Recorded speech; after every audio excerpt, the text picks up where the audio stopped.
So I have a client who had a tree delivered today. I wasn't aware of this, it just showed up. And I thought I would talk a little bit about this tree.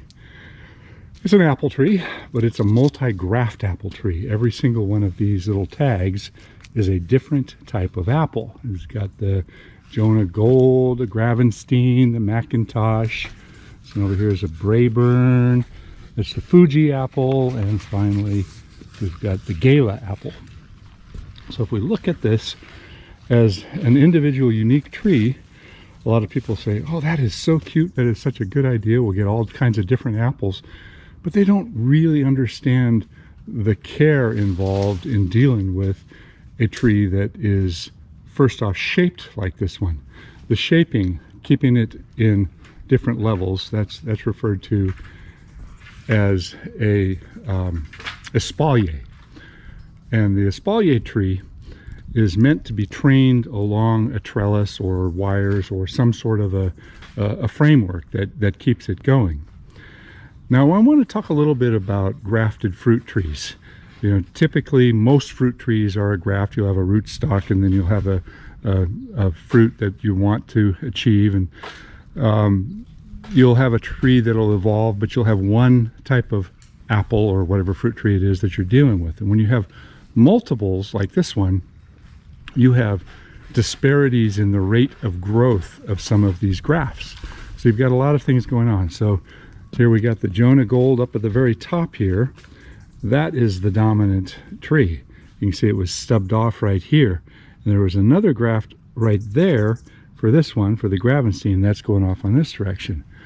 So if this is just put in the ground and allowed to grow, this is going to become the dominant tree, and it's going to be a funny looking crooked tree. There's also a bit of an issue here with a little sun scald developing up on the top.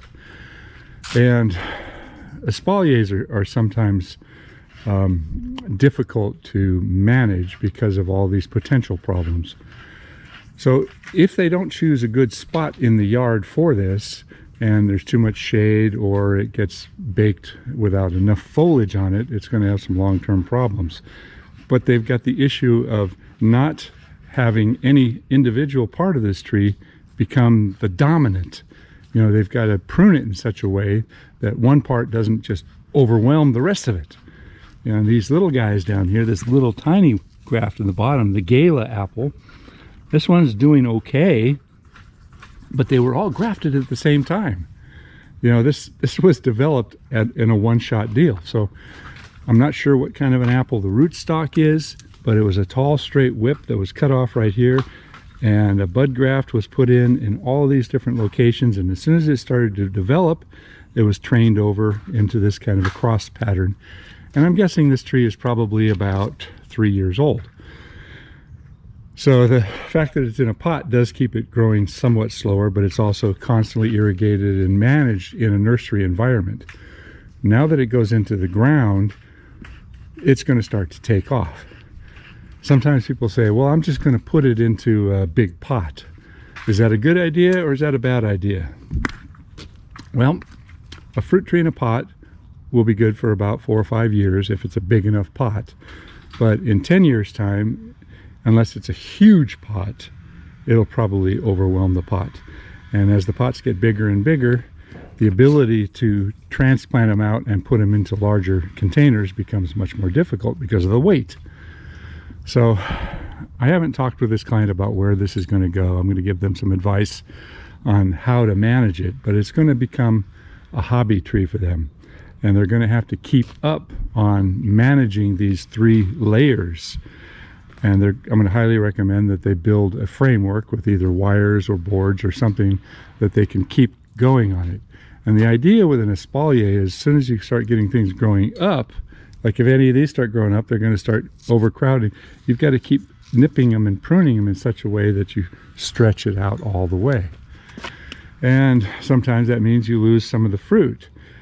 Unfortunately, most of my clients, you know, they see this as an idea rather than a project.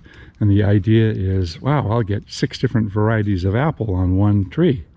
Well, if they don't know how to maintain it and how to create this espalier the right way, they'll ultimately end up with one misshapen species of a variety of apple, one or two, and because that one will dominate and overwhelm everything.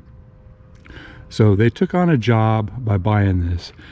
And my advice is to avoid this sort of project unless you're a real avid gardener that really loves working with these types of trees.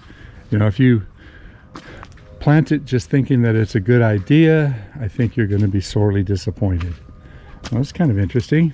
There's a couple of apples that are forming on here, and it's at the end of the season. Most of the apples have already dropped off on the trees in our area, or at the end of the cycle, and those are just developing. So it's possible that this was living in a greenhouse or an environment different from our area. That's the story. We'll see how this one comes along, and I'm definitely going to come back and work for these people again. So next year we'll see what happens.